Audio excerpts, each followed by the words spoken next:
Hello, everybody. Our today's guest is Madame Carmela Luttinger. She works as a clinical psychologist in Montreal, Quebec. She was born in Bucharest, Romania. She has been living in Canada since her adolescent stage. At first interested by science, she eventually studied psychology at the Université de Montreal. Over the years, she found herself passionately reading on subjects such as NDE, remote viewing, the ideas of Rupert Sheldrake on morphic resonance, and the psychology of Ken Wilber. Following a training on Ken Wilber's integral psychology, she became more and more involved on a spiritual path, with teachers such as Andrew Cohen, Jeff Carreira, and Rupert Spira. She also studied Buddhism with a local organization. She holds a graduate certificate in transpersonal psychology and consciousness studies from the University of Liverpool. Her interest in non-dual practice was combined with the interest in psychology and ideas, and she is following the teachings of philosopher Bernardo Kastrup. So we are very lucky to have Madame Carmela here. Madame Carmela, now the stage is yours. Thank you. And the audience too. Okay. Thank you very much. Thank you very much. And I would like to start by thanking Mira for inviting me and for thinking of me. And Miss Mona Soleil, who has been in touch with me.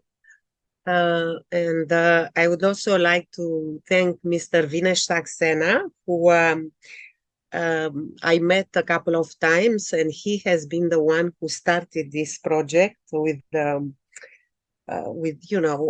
conferences and talks related to consciousness. And he was very much passionately he was very passionate about these subjects and about knowledge.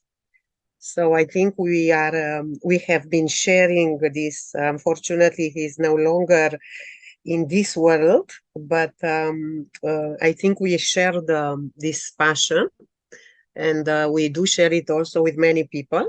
And so that's what brought me to today's talk. And I just want to say that I am not a philosopher, neither am I a specialist in a lot of these talks, spirituality, and even Buddhism and consciousness.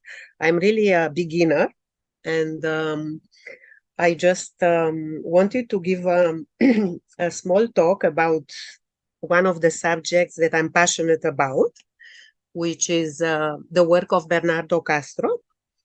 And I find this work very interesting. And since I love both spirituality and I am also very intellectually oriented, I find his work quite interesting. And I want to start by saying that, first of all, if anybody will have questions in French, there is no problem. I speak French also, so don't be shy. I can answer questions in French, although I might not know certain terms. So idealism is a very large subject, and unfortunately, I cannot at all cover this subject in terms of how many approaches there are to idealism. It is actually an old philosophical concept. So I will talk a little bit about it, but I will stay more with the idealism of Bernardo Kastrup, which he calls analytical idealism. So idealism in philosophy, I will share the screen now to look at my notes and you will be able to have a copy. One moment. Okay, so idealism in philosophy. One second. Okay, just one moment. So in philosophy, what does idealism mean? It's also known as metaphysical idealism or philosophical idealism. So it is a set of metaphysical perspectives that asserts most fundamentally that reality is equivalent to mind or to spirit or to consciousness. That reality is actually a mental construct, and that ideas are the highest form of reality or have the greatest claim to being considered real. So in one word, idealism is that reality is actually mental. The view about ideas is actually credited to Plato, and that is one theorian of idealism called Platonic idealism. There are many other philosophers that talk about different idealistic approaches. Also in Indian philosophy, in the Vedanta, we have, and some streams of Buddhism, we also have an idealistic approach. And what's happening in idealism? In idealism, there is a skepticism about the possibility of knowing anything that is independent of the human mind. So idealism states that everything that we know actually cannot be independent of the human mind. And we live in a society where the mainstream, although it's changing, is materialism or physicalism. So what is materialism? It is a form of philosophical monism, which means there is no duality.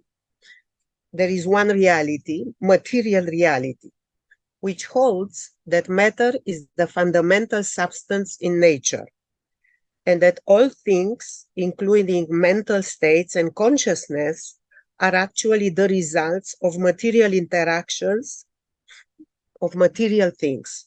So matter or material things interact with each other, and that is what reality is. That is what we have been taught in school and in general in the mainstream society and culture in which we live.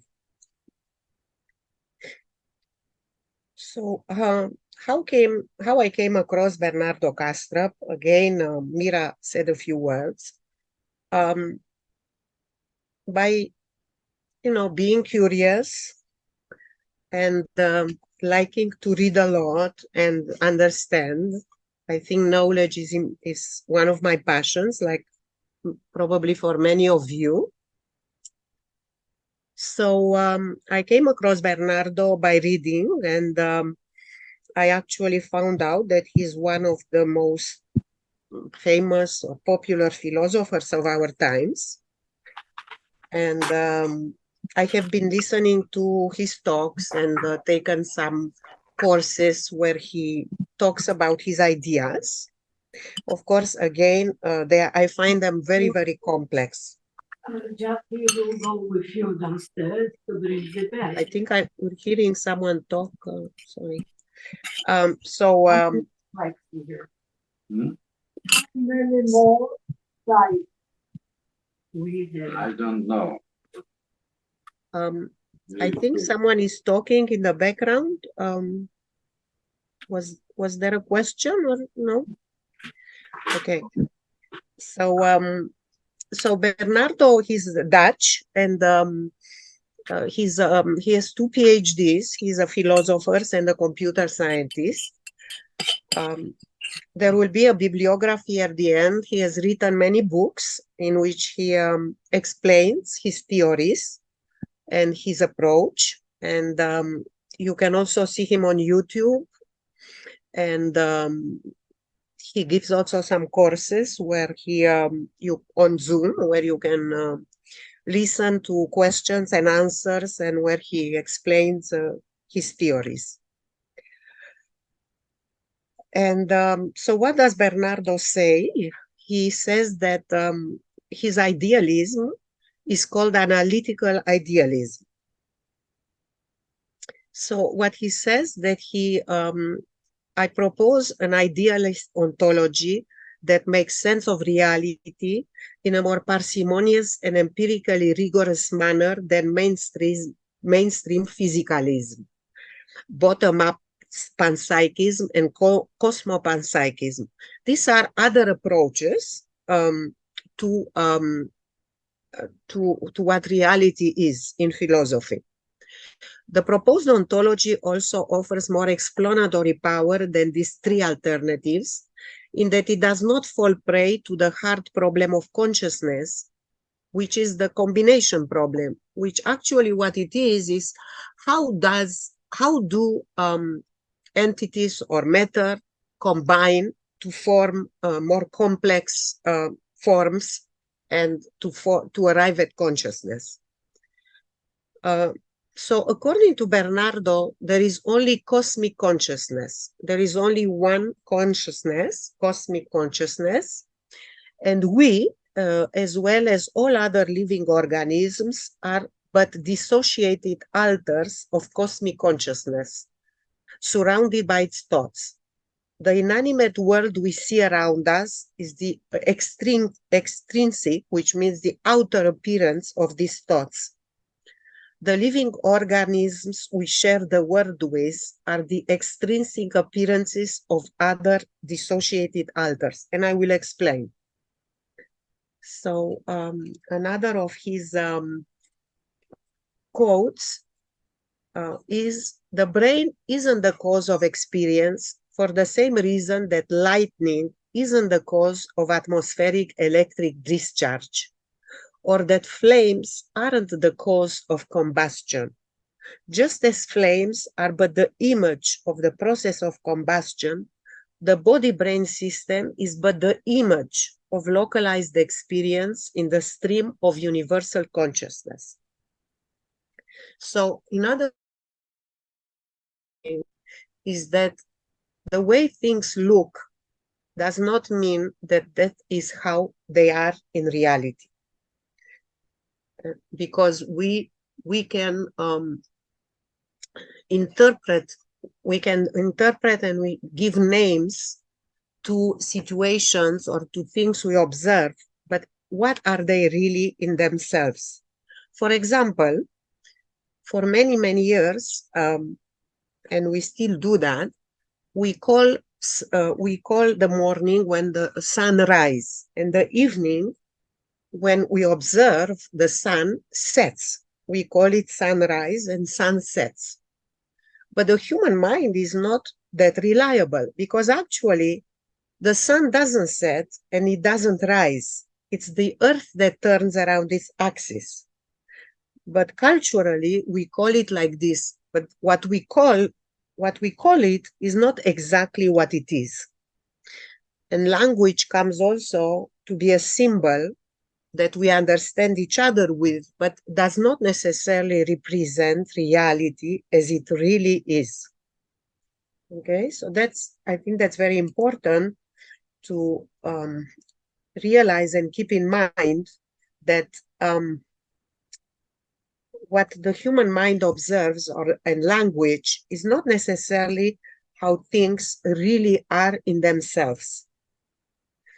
They are culturally defined and language defined.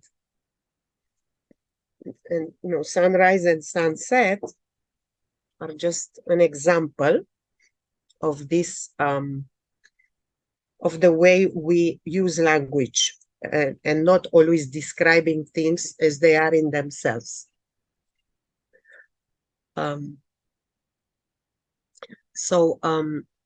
Now excuse me, okay. So according to Bernardo, analytical idealism is a hypothesis that makes sense.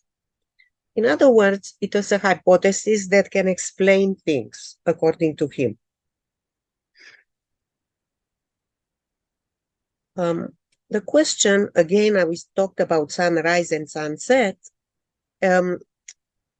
talks about the incoherence of our ordinary intuitions. In other words, do our intuitions always explain things exactly as they are? No, they are influenced by culture and by language. And we do not always say things exactly as they are. According to Bernardo, according to analytical idealism, evolution is there to help humanity or to help species survive, but not to help them see things as they really are in themselves. Okay? For example, Bernardo gives the example of the dashboard on an airplane. When a pilot flies an airplane, the pilot relies on its dashboard, which are an apparatus, machines that indicate different situations that the plane is in. Its height, its speed, the weather outside, the direction in which it's going. And actually, it often will take the pilot to the destination just relying on the dashboard. Okay? So the dashboard on the airplane is actually an indication of, of certain conditions in which the plane is, where the plane is the position of the plane, everything about the plane is indicated on the dashboard, all kinds of instruments, temperature, all kinds of instruments. Obviously, I'm not a pilot, I don't know them all, but the pilot can look at the dashboard and is going to be able to fly the plane and land the plane. So the question is, the dashboard helps the pilot navigate the plane and will actually often do the whole job, taking the plane off the ground and landing the plane. Does that mean that the dashboard indicates the world as it really is? No, the dashboard is an instrument which helps survive, which helps navigate. But if you look at the dashboard, this is not how the world really is. You cannot see on the dashboard the weather, the clouds, or maybe the clouds, but I'm saying you cannot see the earth, the countries, nothing. You look at the indications of those, the temperature. You only see instruments that indicate what is happening. The same thing with the files in a computer. When we work on a computer, we see letters, we see pictures, and we are able to function and do all kinds of, tasks, but we do not see the programs or the computer the way it really is. For example, the programs have a lot of zeros and ones, and there are all kinds of signs and that we do not see when we work in a computer. So we do not see the computer as it really is, or the programs as they really are. We see them as they appear to us in order that we can function. So what are the files in a computer? They are instruments. What is the dashboard on a plane? They are instruments.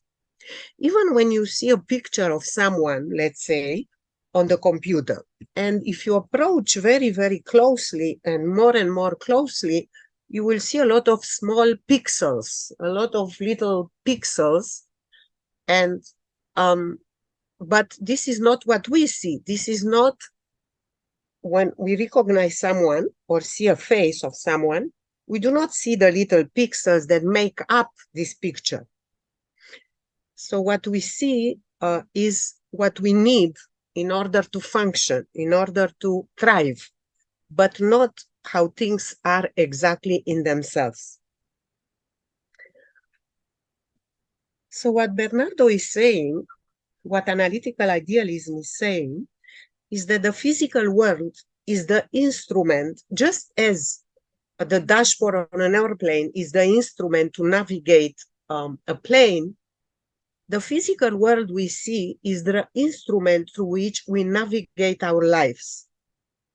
So what we perceive is not the world as it really is, but we perceive the output of the instruments. And we perceive them through our senses, through our minds, through our senses. We are limited through our senses. We do not see things as they really are, but we perceive the instruments. So what it means is that something that tells you about the world is not the world as it really is in itself. It's the dashboard. It's something that tells you about the world. And therefore, every species has their own filters, their own dashboard. For example, a cat and a dog, they will see the world a little bit different from us. They may have some senses that are more developed or more have more variety, and etc. etc. We could talk about animals and plants and other beings. They will see their dashboards will be a bit different than will be different from one species to another. Therefore, dashboards convey information. Just as pilots fly by the instruments of the plane, so we fly by our senses. We get information from our senses, and we see the world that we see is the world that we see through our senses, through our perceptions. And then we assume that the shapes and the forms we see are how the world is in itself. That is the world in which we live, the world of materialism or physicalism. In other words, we assume that what we see is how reality is in itself. And therefore, this is the mainstream model. Physicalism or materialism is the world in which we live. And what is physicalism? In philosophy, physicalism is the metaphysical thesis that everything is physical, that there is nothing over and above the physical, or that everything supervenes on the physical. So everything is physical and everything is combinations of physical aspects. So in physicalism, or in our mainstream approach in which we live, we believe that what we perceive through our brain is actually how the world is in itself. So we believe that what we perceive is how reality is out there, separate from us. And that's right.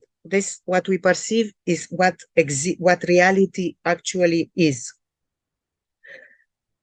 And what another belief that we have in physicalism or materialism is that qualities that we have, emotions, experiences, feelings, sensory experiences, are all generated through matter, through our brain. They do not really exist they exist through our brain. It's our brain that gives us these experiences or these qualities. They would not exist, they do not exist except through our brains. So matter is actually the basis of everything there is, and the different arrangements of matter, let's say brain is matter, is made of matter. So different arrangements of matter, of particles in the brain, explain feelings and pain and love and passion and all the different emotions that we feel. And what in physicalism, only quantities exists, which are matter, and qualities are explained through quantities. In other words, qualities come from arrangements of matter and they give rise to qualities. What we experience with our senses, we call ultimate reality. Therefore, ultimate reality is matter. In other words, the ultimate reality is what we see, what we touch, what we hear, and therefore, what ultimate reality is what we experience through our senses.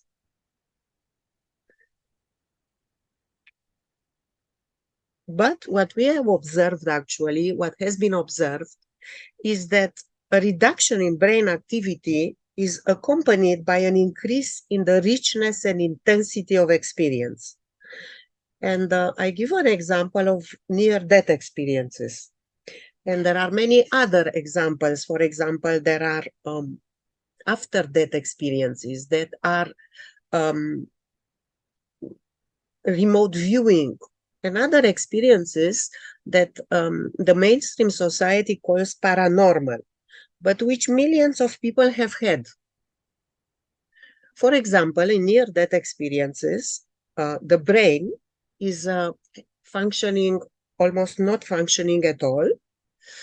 And the person who almost died or has been declared dead for a short period of time, when they come back, they describe a very rich experience where they feel themselves extremely aware and awake. They often see a being of light. They often see deceased relatives. They often are given messages that influence their lives once they are back. I mean, it's these messages or whatever they go through as an experience is not a small experience, because when they get back, often they have been changed. They have been, they are no longer fear death, and they see the world differently. They often talk about love and to be of service. And they are completely sure that beyond this life, there is something else. And this stays with them for the rest of their lives. Now, a traumatic experience or a dream does not do that, does not stay with you for the rest of your life, and does not change you as positively as a near-death experience. So this is interesting that the brain, who is supposed to create existence and our reality, when it functions very little or not at all, is actually giving rise to an experience of heightened awareness and heightened consciousness. This does not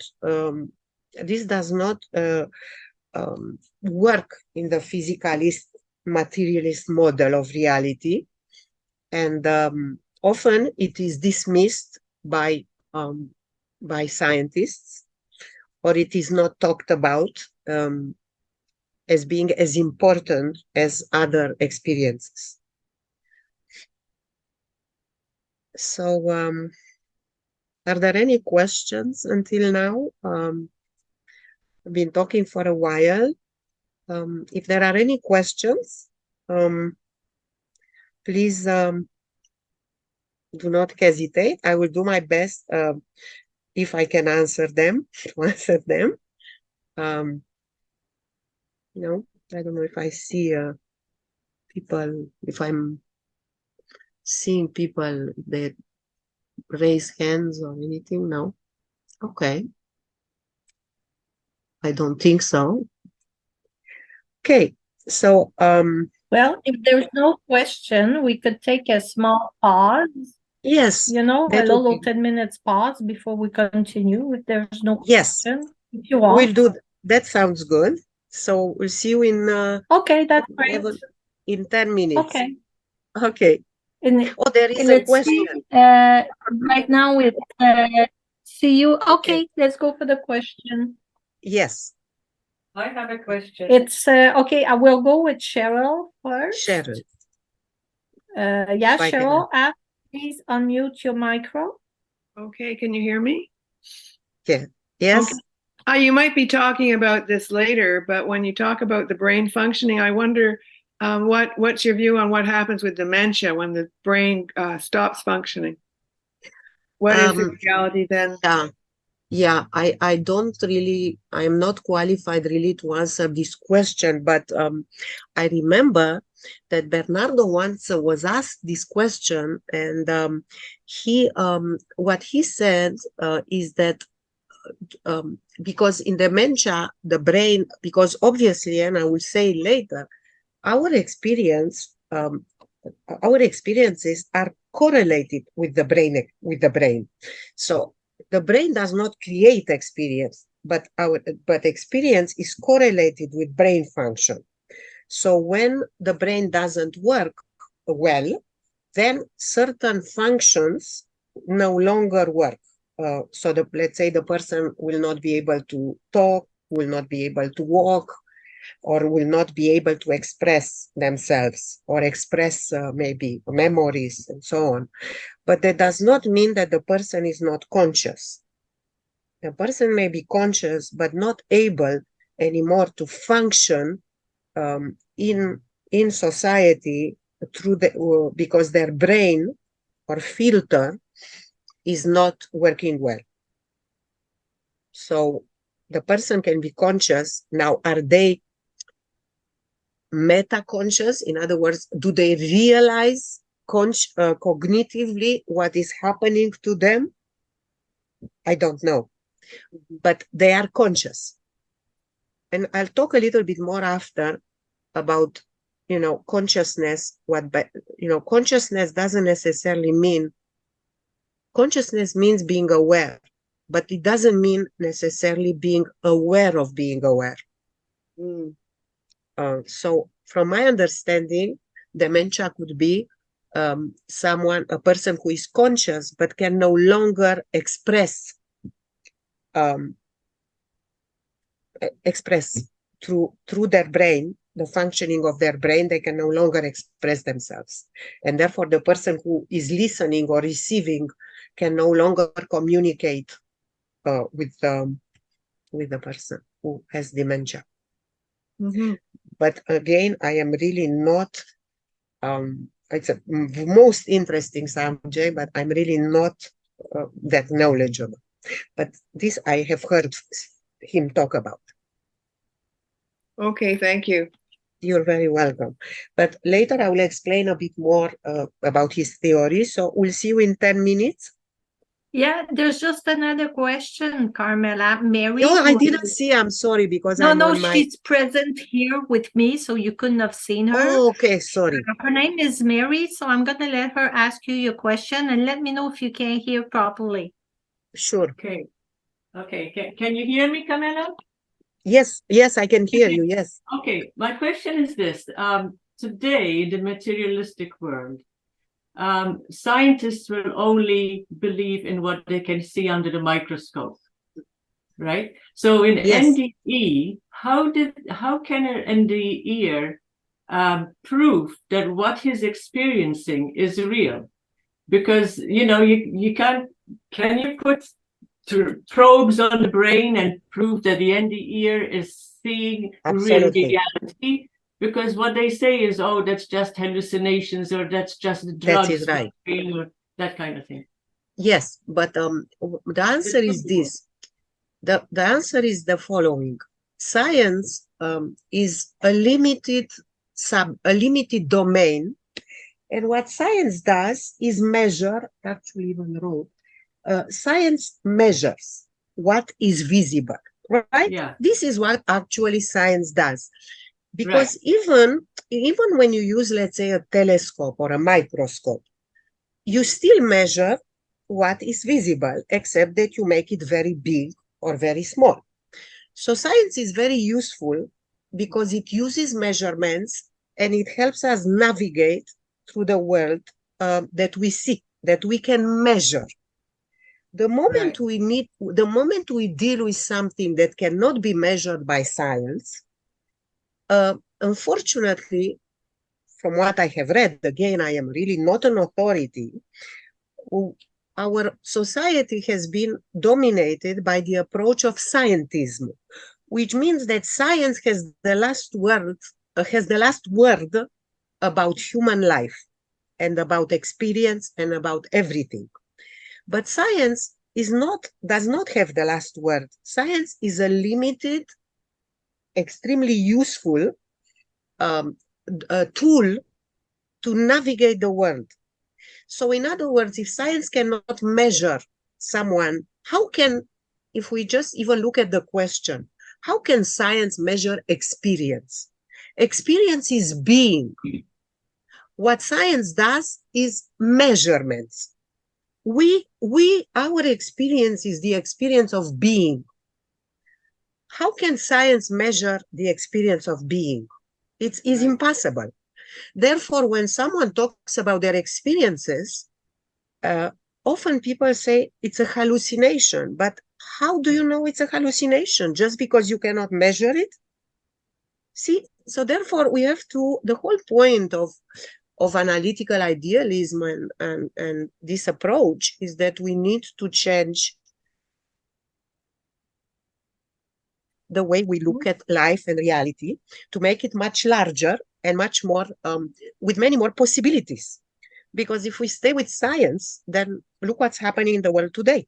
So again, I'm coming back to the idea that when millions of people describe near-death experiences, is everyone hallucinating?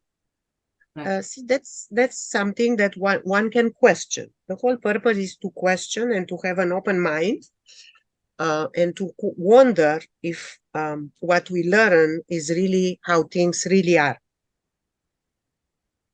Very good, thank you. Yeah, you're very welcome. That's good. So, see you Thank soon. you so much. So we No can problem. take a pause and come back around 11:20 or something like that? Yes, thank you very much. All right. You're talking about. So according to analytic idealism, matter is the dashboard of dials, which means that what we perceive is a representation of the world as it is. It is not how the world really is. It is how the world is represented to us through a human mind, through the filter of our brains. And in analytic idealism, what does Bernardo say? That there is a universal mind or consciousness or awareness which we can compare with an ocean. Okay, so there is a one mind, the one universal mind. And I even wrote a nice description of what is the one. He says, the one or the one mind is the totality that exists and that can potentially exist. Everything that exists and can exist is the one, or the one consciousness, or God, or you can call it God, or you can call the one mind, the one, the awareness. There is only one. And And we are what? So the mind is like, the one mind is like an ocean, and we and other beings and all that exists are like ripples in the ocean. A ripple has no standalone existence. We cannot pick it up and hold it. It is an excitation of the lake. It's a vibration of the water. It's a movement of the water. And in the same way, an experience is an excitation of cosmic consciousness. So an experience or an experiencer like us is a vibration of the one, a vibration of cosmic consciousness.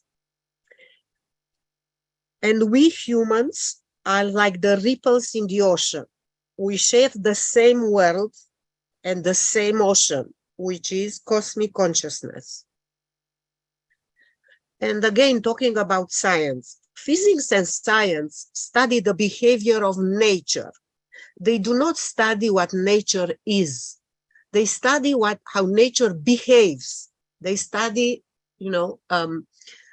biology. We study how our bodies or of beings behave and function. So science answers questions of behavior.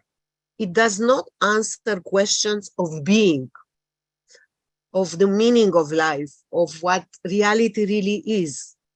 So I think it's important to keep that in mind, because we confuse the behavior of things with reality in itself, with ultimate reality.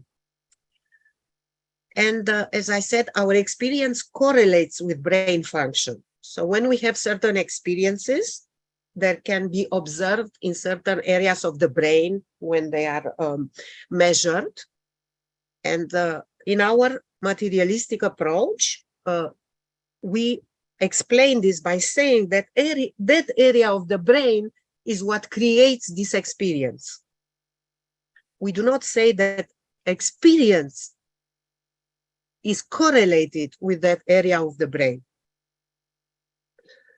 So a brain is made of matter, and brain function is a perceptual experience.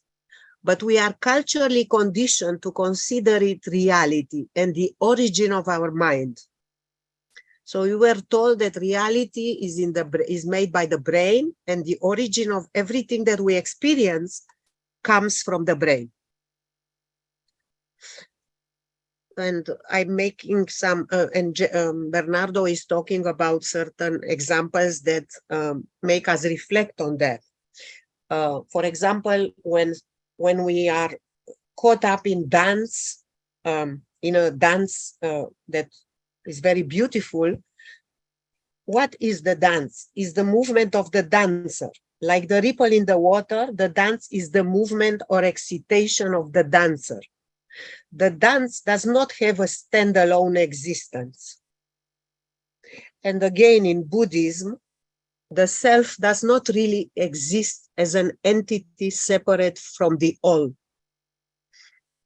The self is made and part of the all.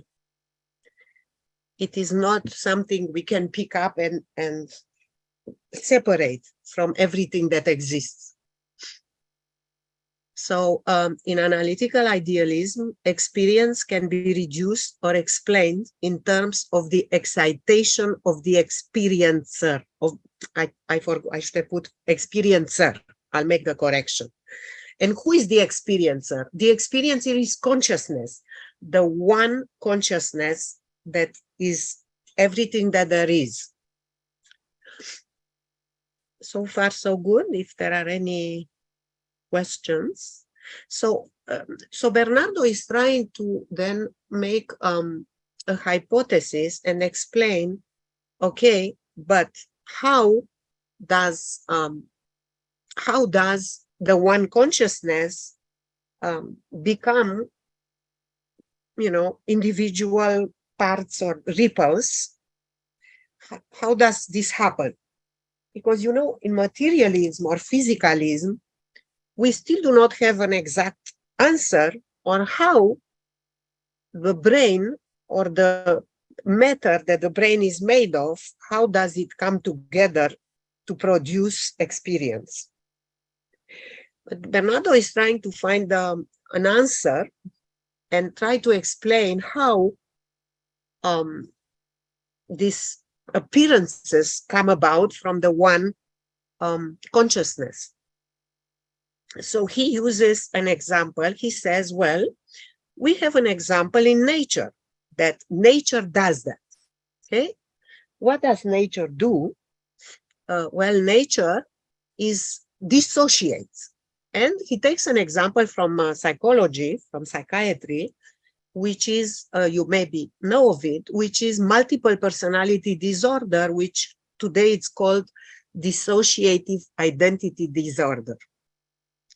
And this exists in nature, which means that, for example, a person that has one body can have different personalities in the same body. Like different minds, different personalities. One mind dissociates and different perspectives can emerge. For example, a person, the same body can have one personality that has allergies. And when the other personality appears, they do not have any allergies. Or one can be blind, and then when the other personality appears, they can see.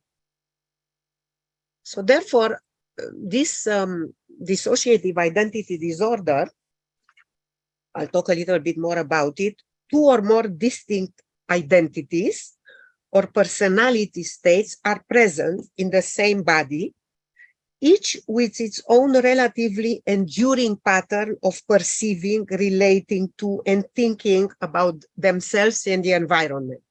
So there are really different personalities. And Bernardo uses this example to say, therefore, this exists in nature. It's something that nature does. Nature dissociates. And therefore, he calls us, human beings or other beings, the dissociative alters of universal consciousness. So consciousness, the one, dissociates into different beings or different entities. And we see through this boundary, through this dissociative boundary, we are like enclosed in this boundary. And what we see is what we observe, and we call it reality. And therefore, what we perceive is the dashboard, and we get information about the world through our dashboard, through what we see and what we perceive with our senses. And therefore, humans or other beings have access to their dashboard. We're dissociated. Therefore, we do not see everything. And therefore, universal dissociation looks like something. A bird, a cat, a human. That's what he uses. And we can say that the world has two aspects.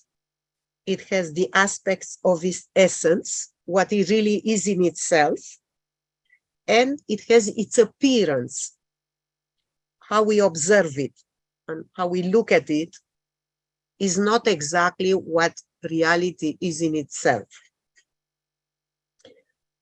So this is how Bernardo bases his model. Of course, it is much, much more complex, and in the bibliography, I have included a lot of, I mean, you can read about it, you can listen about it, you can take a free course on analytical idealism that he gives, and where he explains in much more complex forms, much more complex way,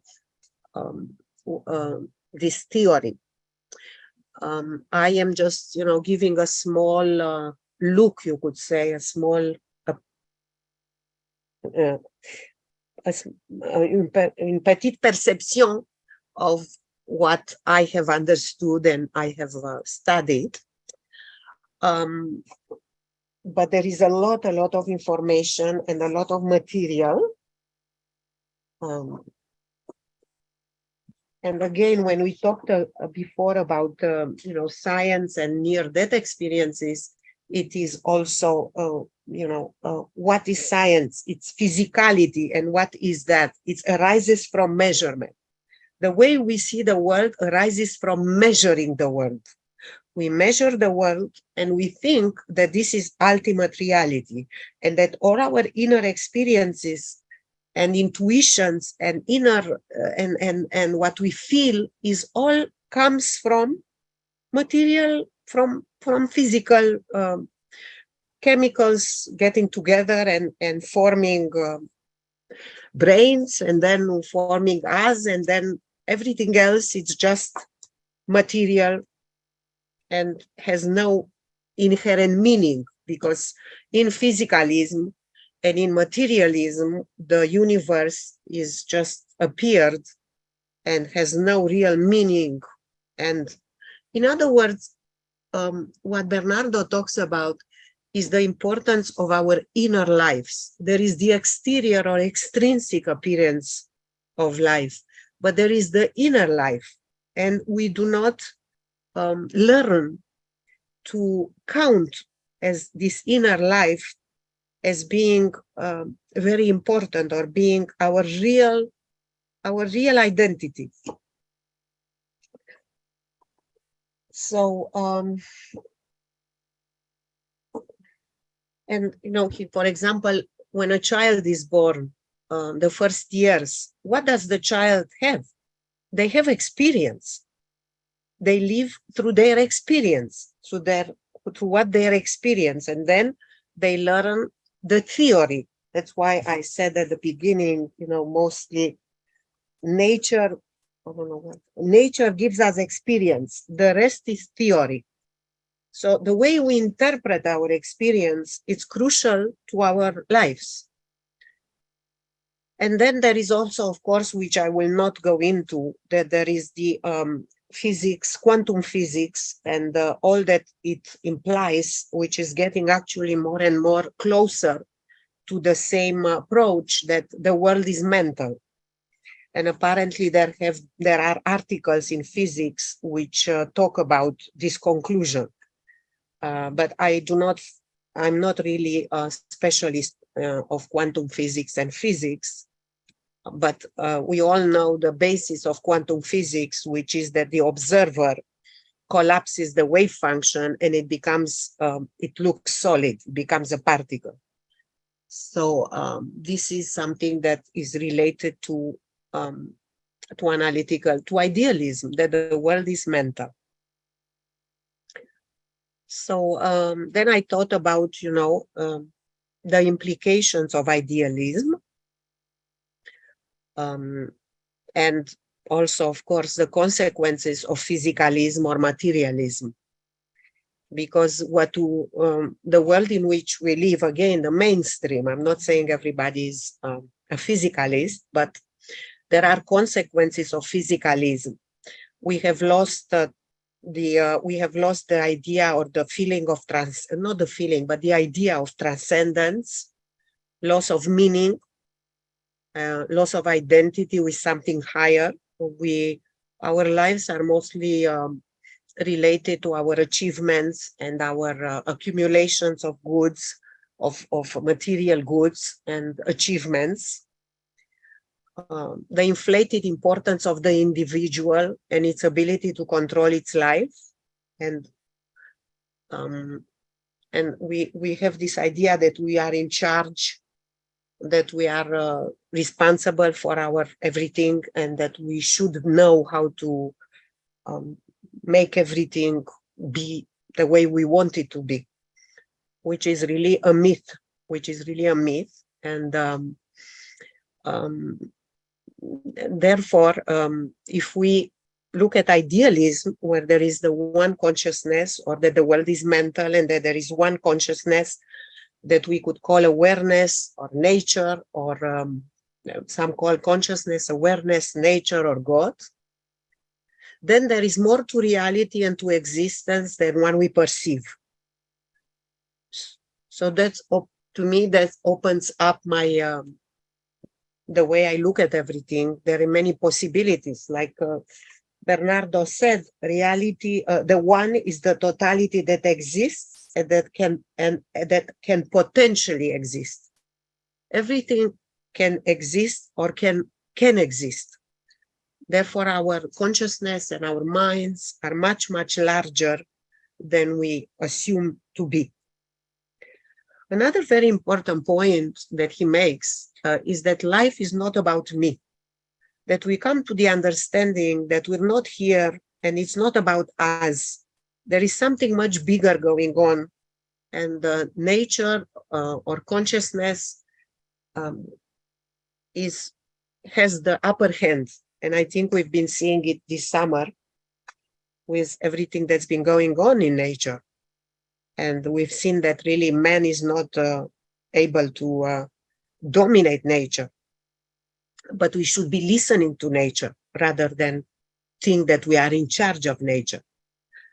And that brings us to the idea of being of service, which means that we're here to be part of something much bigger than ourselves. And even if we do not understand exactly what that is, we can be here to be of service so that we could raise the level of the consciousness of human beings, and to be higher and to be more inclusive, and to realize it's really not about who is better, and to be and to look at life as being a cooperation rather than a competition. And we can also aspire to higher modes of being in the world. And also that probably death is not the end of consciousness, because if we are alters of consciousness, Bernardo says, that means that when our body dies, our filter and our brain, which is matter, is not going to be available anymore. And therefore the consciousness, and therefore the experience of awareness is going to be much larger than it is in our lives on Earth, where we need to have restrictions in order to survive and function. Because if we could have a very, very wide and open consciousness, we probably wouldn't be able to function. It would be too much. Again, these are some ideas that come out and that one can talk about for a long time, of course, because they're very complex ideas. And so what Bernardo concludes is that what we call reality is actually a theory of reality. And again, there could be different theories of reality, but it's important to become aware that we live in a world that has theories about how things really are. And we see the theories, we live in the theories, we function in the dashboard, we use the dashboard. And we therefore are sort of limited in our ability to see the bigger picture. And sometimes we have experiences which unfortunately are called paranormal sometimes, but we have experiences that somehow break through these dissociative boundaries, and we observe that there may be other realities. For example, when we meditate, when we people that have been long time meditators, contemplators, or have had spontaneous experiences such as, I said, near-death experiences, after-death experiences, communication, mediumship, that are now more studied than before, but that have been that usually are ignored by our culture, or are not ignored but are put on the side as not being real. And what Bernardo is saying, we need to realize that we live in a theory of what is real, and we do not live in reality itself. That's all I've had to say. There are any questions? Please do not hesitate. I hope you were able to follow. Well, Carmela, we're here in. Excuse me? Somebody's talking, I think. Is somebody asking a question? Somebody has a question to ask on YouTube or I mean on Zoom or here in presence? I guess nobody has questions for now. Well, you know, I'm not gonna let you go just now because Mira has a little surprise for you, and she would like to present the surprise. I'm just gonna get her because she's Let me close my what surprise? I don't know. I'm a little surprise. Of course, I'm gonna ask her to present to us the next month's speaker because I don't really know him much about him yet. Okay. So I'll go get Mira and sure. I come back. Oh, there is something in the chat. I don't know if people are asking something. Yeah. Okay. Oh, let me see. Okay. Oh, yeah, they increased the size that I wasn't able. Yeah, I'm sorry. Yeah. Excuse me. You know, this is interesting because that was Shakespeare who said nothing is but what it seems. And that's everything she's been talking about. Yeah, that's true. Yeah. That's right. I'll be right back. Yeah. Yeah, but that was, 400 years ago. And he already had it. That was really...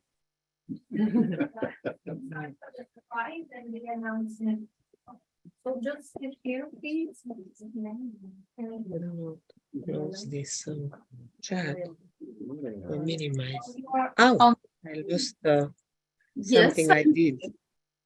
1 second. I did. Oh, okay. Thanks a lot, Madame Luttinger. My pleasure. Can call me Carmela. I'm really proud of you. Oh, it's my pleasure, really. It's very nice of you to invite me and to continue this work. And okay. And as every chief guest of the conference used to get a Vinesh Saxena Family Foundation shirt, I will. Oh boy! Oh, that's so nice. I will post it to you. That's I'm so happy. I'll be proud to wear it. Thank you very much. Yeah, and I will say that every conference for me is a challenge, and I am overcoming.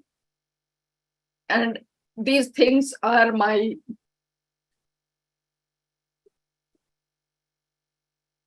I don't know have a word, but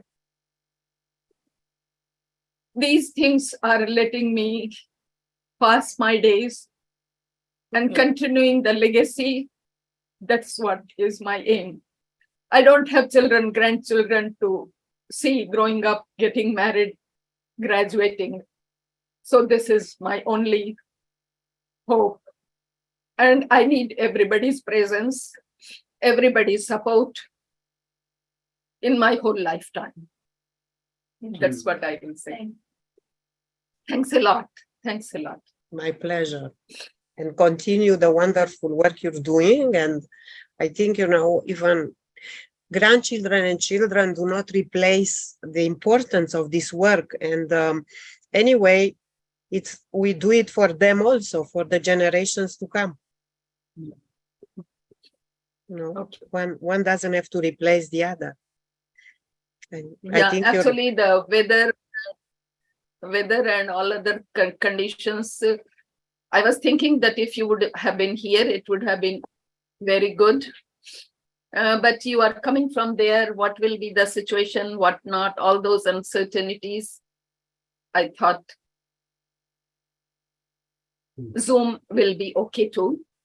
By the way, I will show you my, I will change the direction of the camera to see everybody.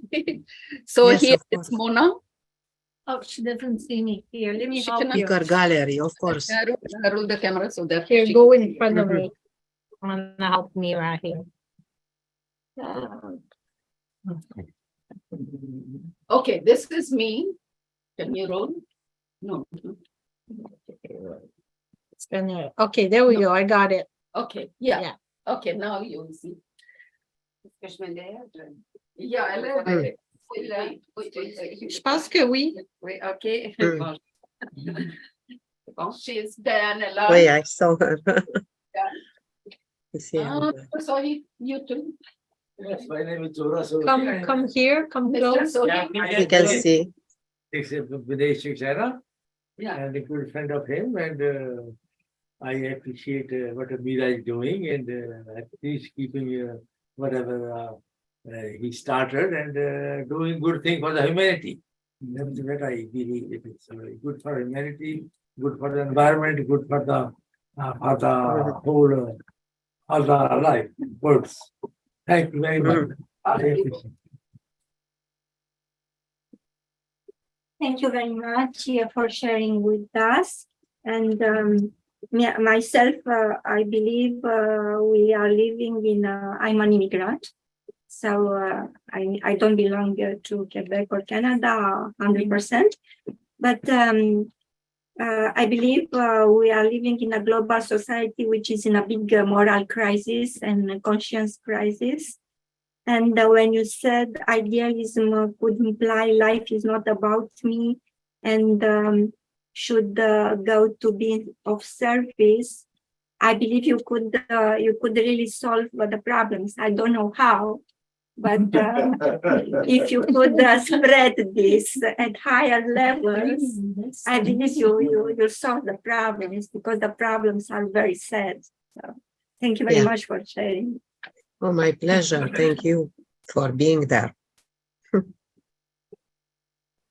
Okay. Can I? Yes. Hi, Carmela. This is Mary Hi. here, and you and Yes, I. how are you? We were. Nice to see you. Remember? Yeah, it never happened but this way now. So I really appreciate your talk. It was really, really interesting, and it's Okay, something I've thank you been very working much. on recently. So it just fits into coincidence, it's synchronicity. I'm very happy. Yeah. Thank you. very much. You keep Nice to see you, Mary. Yes. How are you? Yes. You don't have to. It's up to you. Bye. Okay. Mary, Thank you. you want to? The only thing I want to say, this is Tony. Okay. The only thing I want to say is mulțumesc, Oh. Carmela. Ești cu plăcere, cu plăcere. Îmi face plăcere. Bine. My pleasure. Yes, I love Tony. He always has this wonderful sense of humor and he makes people happy all the time. We try. Well, I think you really do. I've known him for a little while through the SSF Maryland Center. I saw a couple of his conference and services, and yeah, I just enjoyed a lot. Dinesh Yeah. and I were good friends. Yeah, yeah. Okay. And this is the shirt Oh, it's fantastic. sent to you for Thank these you. and rainy days. They are, I think, good color. Wonderful. large. Thank you very much. Thank you.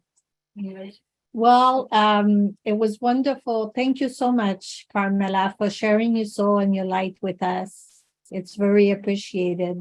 And pleasure. one of Ask a question? us thinking. Okay, good. May I ask a question? Yeah. Go ahead. Okay, I would like to ask you, the new generation, the students that you are teaching, how do I do they, not teach. but the young people that you are meeting, how do they react to the beautiful values you are promoting? I am not a teacher. I do not teach this. I'm a clinical psychologist.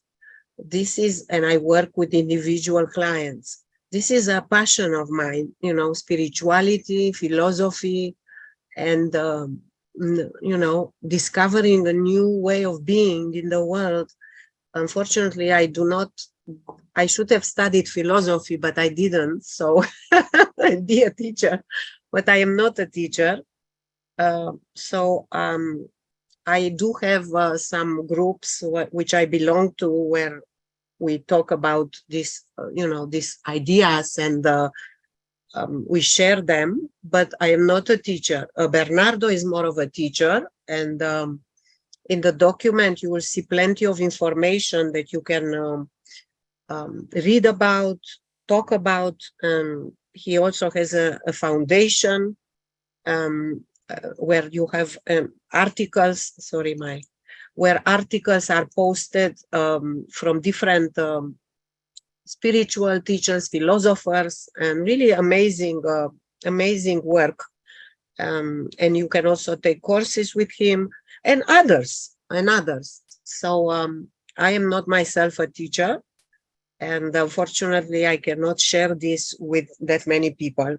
But yes, there are groups with whom I do share and where I learn from, and which I do on a continual basis. Thank you very much. Thank you. Some of the people who are on Zoom, if they will like to talk or say something. Yeah, and is there someone who is online on Zoom and would like to say like to talk or ask something? Mr. Mobeen is from Pakistan and he is my Facebook friend. Yeah, just Facebook friend. Yeah. Mr. Mobeen, आप अपने को unmute कर लीजिए, तब आप बात कर सकेंगे. Our first language is same, speaking wise, not writing wise. No. Yeah. No, he is unable to listen or making it. Okay. Anybody else who is online? Any question, any comment, anything? Do you get something? No. Just raise your hand if you want to talk. All right. So thank you to everyone also for being here. It was really nice sharing, sharing together our beautiful energy and light. So you take care, Carmela, and I hope to see you. You too. Okay, Me too. Hope to see you soon.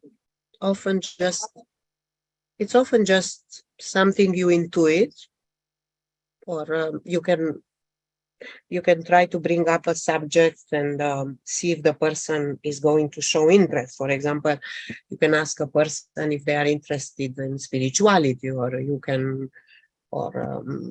and you can see right away if someone is open to talk about that or not, or depends. In my work as a clinical psychologist, no, I would say that it's very difficult to talk about this with clients. It's rare that clients will show an interest in or express. Maybe they do have, but they do not always express an interest. But in other groups that I follow, I follow spiritual teachers. I go to retreats, and I already follow people from whom I learn, like Jeff Carreira, Rupert Spira, people that spiritual teachers. But no, you cannot talk about these subjects with everybody, because many people do not show an interest or do not show an opening for this subjects. Yeah. So Okay. you sort of realize it. You can intuit it. Yes. Now, sometimes people, they get the same, let's say, they have the same point of view, and so you end up with two person who really has, we can say, interests overlapping, but they each one is. I mean, let's say I'm here and you're doing a session with me, and I'm very interested in spirituality, but I'm not sure if you are, and I'm there. I avoid the subject, and you're avoiding the subject, and then we end up both avoiding the subject. But when you're talking about showing interest, you have some let's say double-sided, so I'm sorry for the word, and you have some key question, you have some way for you to trigger that and see if that person, or you just let it go, and if it happened, it happened. Depends. Again, for example, with friends, with people I know, friends who are not interested at all, I can open the subject myself and I can say that, I'm very passionate about spirituality. I'm going on a retreat. And then I could see if the person is interested in pursuing or not. Okay. Then you cannot really push. You cannot, yeah. You're trying. You're trying. Yes, I try, but I I understand. have some friends who are not interested at all, and some with whom I share a lot of this passion and time together. With clients, of course, in work it's different. We have ethical ways of being also as a therapist, and it's not about me, right? It's about the client, and therefore you have to make sure that you respect what the person is coming to see you about. And but it's changing also. Even in therapy, there is more opening and training on how to bring spirituality. For example, in October, I'll be going to a retreat a training on how to bring spirituality in therapy. So yes, I think it's changing, but it's changing slowly, and you need to, as a therapist, you need to respect the client's what the client is there for. You cannot use this as a way for you to spread your ideas, unless the person really shows an opening. And sometimes they do. Sometimes they do talk about an experience they've had, or then we can talk more about it and validate that their experience. Yes, it's real, and the experience is real, and it's been talked about, and it exists, and other people have this experience. So yes. So it's really very hard to generalize, but in places such as here, or in other there is a lot of going on Zoom, on the internet, or in person, about mindfulness and spirituality and the new physics and the different way of looking and being and consciousness. So there is a lot of resources that one can find. And for example, this one is one of them. Definitely. Yeah. Thank you very much. Welcome. Well, thanks again. Yeah, I agree with that. It's interesting. Thanks for asking, Jocelyn. And I think people are in a deep state of trauma, you know, and they just can't talk about it. It's like you lost a child, and like for a year, and we have to undergo the process of mourning. And that's what's going on with humanity. And we're total deny, except for a few of us, and they're just not ready to listen. And you just listen to the question. When you feel like they're starting to freak out, just forget it, It's no use. They need their time. Us, we've been on the spiritual development for so many years. We understand things. Yeah, okay, it's upsetting to having to always be the one who understands, but we still do, So they'll come around. We just need to give them time. Yeah, that's what I think anyway. Well, I just wanted to share my little thoughts, on that. Yeah. Well, thanks, Carmela. You take care, my dear. Welcome. It was a pleasure being with you and sharing these ideas. Thank you. Yeah, you're welcome. Bye-bye. Bye, everybody over there. Bye. Bye.